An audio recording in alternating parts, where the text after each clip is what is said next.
Hitna služba, izvolite. U službi hitne medicinske pomoći Prijepoljskog doma zdravlja kažu da su svoj rad na terenu uspeli da prilagode vremenskim uslovima. Sporije se stiže do pozivaoca i u uslovima kada ne možemo autom hitne pomoći da priđemo do kuće pozivaoca, odnosno do bolesnika, ide se peške i bolesnik se nosi ili na nosilima ili na kardiološkoj stolici. Šta to znači globalno gledano u odnosu na naš rad? Diskomfort za pacijenta, naravno, koji je izložen snegu i hladnoći dok se nosi do auta. Vreme koje je dragoceno za pacijenta na taj način se gubi neminovno i na kraju fizičko iscrpljivanje ekipe koja treba da se vrati i da nastavi svoj rad i da isto tako izađu u susret svim drugim pozivaocima.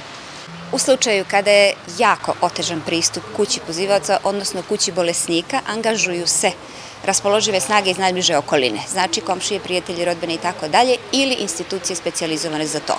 Najčešće tražimo pomoć vatrogasaca koja nikada zaista nije izostajala i uz pomoć tih snažnih i dobrih momaka pomogli smo određenom broju ljudi u prethodnim godinama u ovakvim vremenskim uslovima. Broj poziva i intervencija povećan je za 20 do 30%.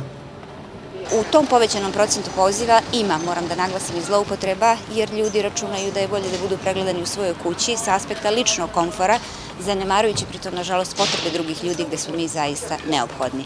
Kapaciteti su isti kao i u bilo kom drugom periodu godine, nisu dovoljni ni za te periode godine kao ni sada, ali se trudimo da nedovoljan broj kadra koji inače postoji u hitnoj pomoći hronično nadoknadimo brzinom, spretnošću i sl.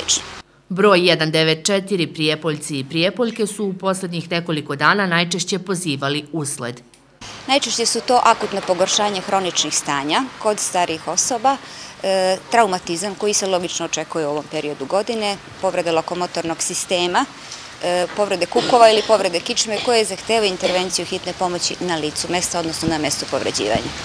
Rad hitne pomoći je u određenoj meri olakšan izgradnjom nadstrešnice ispred glavnog ulaza i ugradnjom senzornih vrata, a i pored povećanja broja poziva, doktorka Rakunjac kaže da su ekipe hitne pomoći svim pacijentima i pacijentkinjama u akutnim stanjima uspele da pruže blagovremenu i adekvatnu pomoć.